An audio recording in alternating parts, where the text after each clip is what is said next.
Jour 23, question 23. Pourquoi le Rédempteur doit-il être véritablement Dieu? Acte 2, verset 24.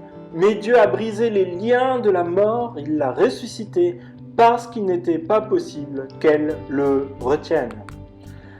Parce que sa nature divine rend son obéissance et sa souffrance parfaite et efficace. Et aussi parce qu'il sera ainsi capable de subir la juste colère de Dieu contre le péché et de triompher malgré cela de la mort. Jésus devait être pleinement humain, mais aussi pleinement Dieu. En lui habite corporellement toute la plénitude de la divinité. Seul Jésus pouvait révéler le Père, car il le connaît parfaitement. Dieu s'est révélé par Jésus, qui est venu à notre rencontre, car nous ne pouvions pas de nous-mêmes aller à la rencontre de Dieu.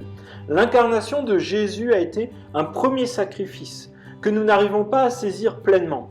Comprenez cela, il a quitté le ciel de gloire où il avait tout pour venir vivre avec les êtres faibles et mauvais que nous sommes. C'est déjà un sacrifice énorme. Cela implique que désormais, Jésus garde également cette double nature, divine et humaine, pour l'éternité. Puis, n'étant pas contaminé par le péché et ses symptômes, Jésus a pu vivre une vie parfaite d'obéissance à Dieu. C'est cela la nature divine. Seul lui pouvait subir à la croix l'infinie colère de Dieu contre le péché des hommes. Il fallait que ça soit un être infini et parfait qui la subisse. Seul Dieu pouvait le faire, subir une colère infinie. Enfin, seul Jésus, pleinement Dieu, pouvait ressusciter et retourner à la droite de Dieu.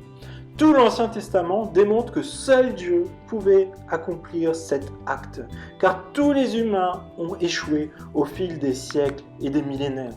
Et cela nous remplit de joie de savoir que Dieu a tellement d'amour pour nous, qu'il est capable de faire tant de sacrifices pour nous.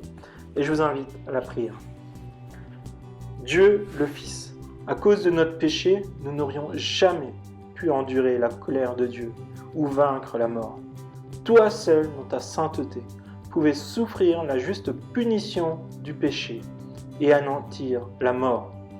Merci de nous avoir ouvert un chemin avec Dieu pour que nous puissions jouir de sa présence pour toute l'éternité. Nous sommes éblouis de la puissance de ton amour pour nous. Amen.